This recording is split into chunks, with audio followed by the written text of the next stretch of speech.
Hey everyone, welcome back to the Anderson Bros Outdoors. I'm Jake, and today we are on episode 5 of What's Jake Doing, so stay tuned.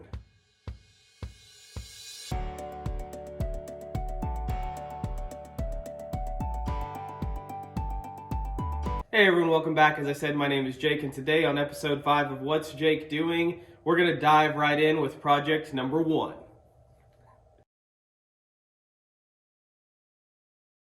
Alright, so project number 1 is actually project 1, 2, and 3. There are several things in flight with this Redcat Fusion, the brand new truck released by Redcat Racing. This is the second installment of the truck. It is labeled the Fusion. Redcat came out with the regular Ascent, the first installment of this truck, not long ago, and now they've released the second installment, which is a little more upgraded, called the Fusion. Now, as everyone knows, it does have a Fusion motor in it. This is not a review. So project number 1 is we developed a bed and sliders for this truck. This truck looks good out of the box. I do like the black and red color scheme, but it comes without a bed. I'm not a huge fan of that. I know some people might be. I just think it looks incomplete, personally. So I designed a bed that would fit the stock truck, going through about 10 different iterations on printing and putting the bed out, and I think it came out really well. Part of that is we also developed some sliders. So the stock sliders are these guys right here, and you can see if we were to put them up against the sliders that I created, these stock sliders are about a ½ inch longer, and they stick out past the body. Not a huge fan of that, so we developed them with the bed. If we were to pull it off, the stock slider has the body post mounted in the bed, and it sits this way, so the post sticks out the back right here. If you look at the bed on this one, the body post actually is on the bed and it sticks out this way. So the stock slider, obviously it's going to go the other way. It actually sits like this on the bed to maintain the same body positioning as stock. So you can't actually run the stock sliders without cutting off this arm or not run them at all. That's why we developed other sliders for it. Now, one of the other cool things about these sliders is that on the left side, it is a little taller than the right side slider, and so there's a battery strap insert in it. So you can strap your battery long ways instead of the narrow way that comes from the factory. I think it holds the battery a bit better. That's project 1. We created the bed and sliders for the new Redcat Fusion Ascent. Project number 2 is the review on this truck. We will be finishing up the review probably this weekend. I will have the video out next week. Project number 3 is going to be the Redcat Fusion versus the Vanquish Vrd stance. One thing that I do want to touch on really quickly is I do believe that the stock tires are different on the Fusion versus the regular Ascent. I think these are a little more sticky compound. I have both sets of tires, and these tires are definitely, they feel a little different. I don't know if they are different or not, but they certainly feel that way. Part of project 3 is we designed and printed a tennis ball halving tool. So the tennis ball slides down in there like that. We're able to easily cut the tennis ball in half like such. It's not exact science, but it works relatively well. I didn't really realize that tennis balls were that hard to cut until I tried to start cutting these, and it's like, wow. We got 9 gates. Part of the project number 3 is we're going to be setting up actual gates this time to do a this versus that comparison. It's not just going to be, hey, can I follow that line exactly? No, we're going to have gates there, and the gate will tell us if we don't follow that line exactly to do a more fair comparison. Now, one of the things that I'd love to get from the community is, should we make any changes on the Fusion outside of leaving the bed and the sliders on there for the comparison? This is a $400 truck. This is a $500 truck. Should we modify the $400 truck in any way to potentially bump it up to the $500 level, or should we just leave them both stock and run them? Let us know in the comments below what you think. So this is projects 1, 2, and 3. I know it's a lot clumped together, but there's a lot going on here. I know I haven't released a lot of videos in the last week or two. I've been extremely busy with work, and I've been extremely busy doing things in the background, such as the ESC testing. I'm doing these projects here, and the bed's really consumed a lot of my time as well. Development on anything, as I'm sure other people know, development isn't just you make something and release it. I mean, I've probably got 10 to 15 different iterations of this bed that I've done, and you have to make minor tweaks between each one. Then you get to wait the 4 to 6 hours, whatever it takes to print it out. It is all a time-consuming process, but we will get there, my friends. So while we're on the process of 3D printing, this really isn't a project. I mean, it is technically, but I'm not going to consider it one because we've already ran through 1, 2, and 3. I have developed and released a bed for the VRD series, so this will fit both the stance and the carbon. It is a drop-in bed for your truck, and then it comes with 2 holes in the end. So if you buy the bed off our website, links in the description below, it comes with 2 body mounts here, and you simply just run a 3mm screw through the body and run it into that body mount, and then you have the body mount here and you have a little button screw on the back, so it keeps everything nice and clean. This is obviously a bed that was not printed on a very good 3D printer. You can see the stringing everywhere from the poor quality of the print.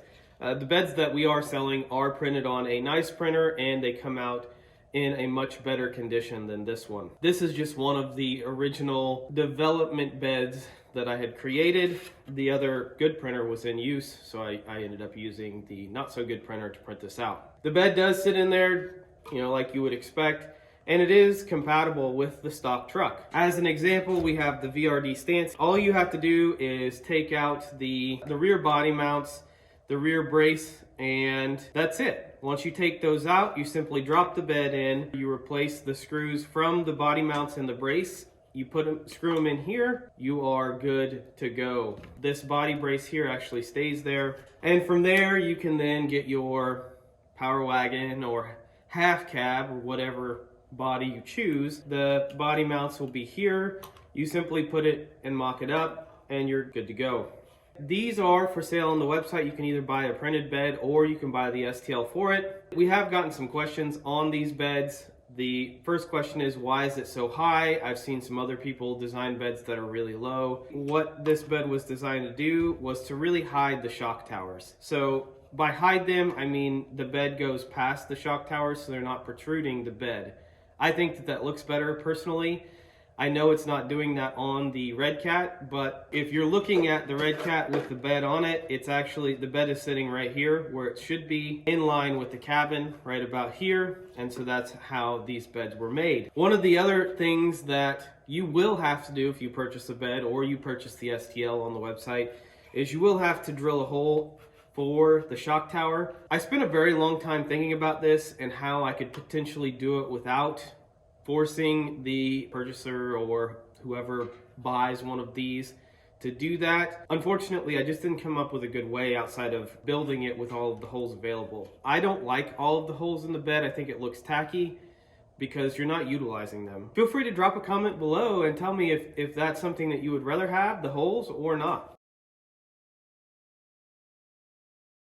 I know that you guys have seen this truck a couple of times. This is the Artful Dodgers VS410 Ground Fox 2 kit.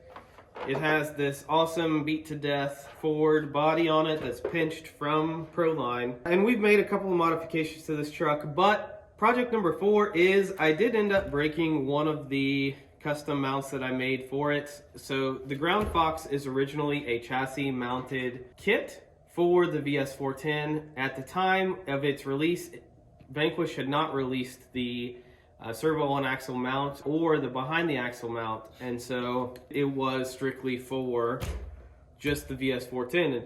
And the way that it's designed is that you essentially take all of your 410 guts and you put it on the truck, such as the transmission and the skid. Actually, I think the skid is different, so you just utilize the transmission, the links, and the axles. Everything else comes with the kit. I'm not sure on the price point on these. I think it was between $200 and $300.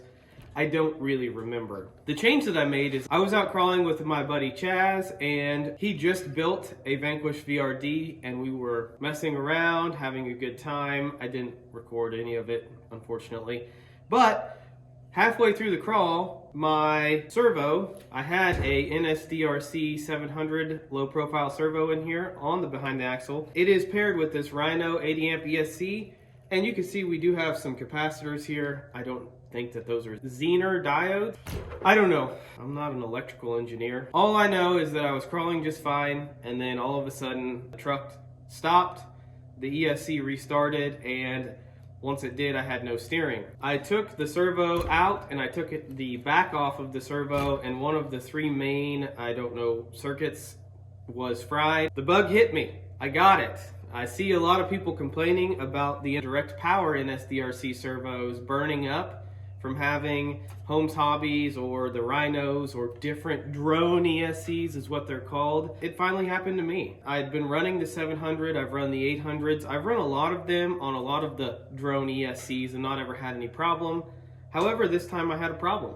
The battery that I was using is a 4S 1500 battery. It is a pretty decent sized pack. It's not a mini battery that you'd find in a drone or something of that nature. It is a relatively large size battery, so I have no idea. I don't know why it burned up or how it burned up. I was not able to record any of the variables. Unfortunately, I don't know what the battery voltage was. I don't know how hot any of it was. None of it felt really hot. I mean, it was warm. We had crawled for about 30 to 45 minutes before this happened. Typically, that battery will last about 2 hours of crawling, so I would assume I still had a good 30 minutes to an hour of crawling on that battery before it died or hit low voltage.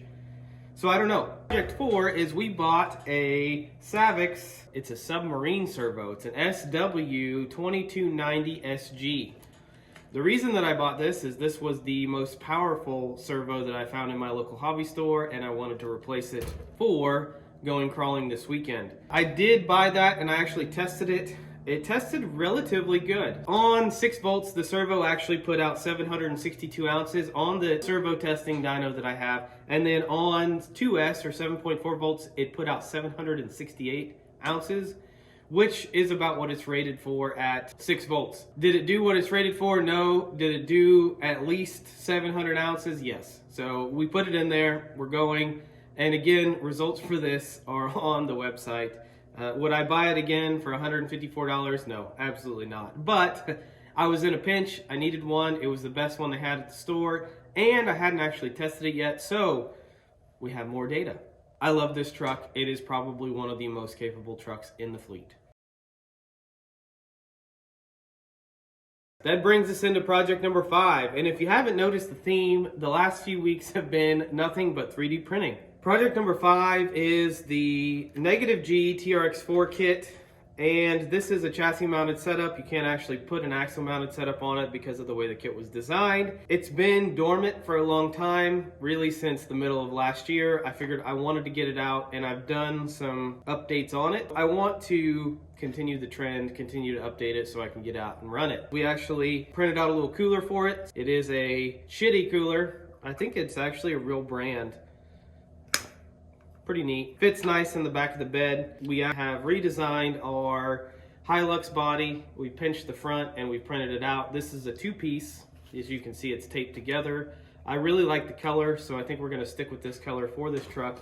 But I've been playing with the 1-piece print. So you can see that this is printed in 1 piece, and I think that we're gonna print this in this color and stick it on here like this.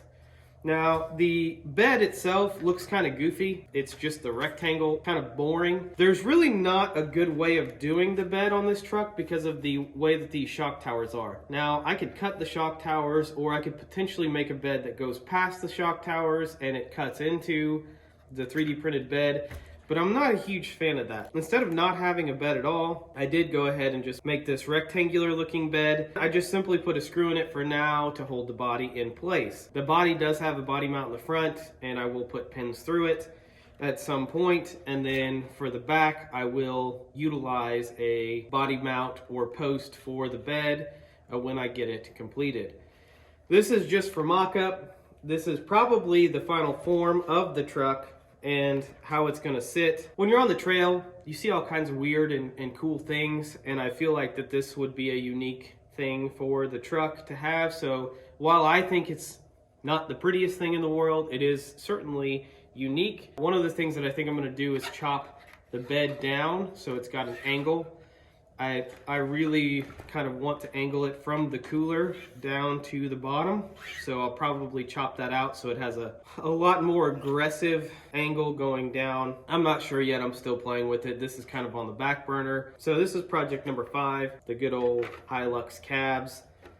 I thought about printing and selling these, but we're gonna start small. If we get any traction with the current beds and sliders for the Redcat, the VRD, or the Rock Pirates, then we'll potentially start looking into adding more products to the store. If we don't, we'll just take the store down. And we'll just keep making cool stuff like this. Project number 6, or my random ramblings. We are also going to be installing some 35-inch Rockzillas on the Razor, and we're going to go to a place called Ray Rocks. Ray Rocks is in Missouri. It is an off-road park for Jeeps and UTVs. I think this weekend they're allowing dirt bikes for the first time as a trial run. I'm not sure on the price. I believe it's $25 a person, and you go out there and you can run all day from 8 in the morning till I believe 7 at night. I don't know exactly how big the park is. I want to say it's around 500 acres. I'm not sure, but we're going to take our camera and we're going to take the Razor and we're going to go out and have some fun. Be on the lookout for that video. We might actually take our mini trucks too, and if we find some good spots to run those, we'll take a break and run the mini trucks. You never know. We'll see what happens. With all that being said, thanks for making it this far. Thanks for being a part of our community. We really appreciate the people coming up in the next scene, and we hope you have a great day.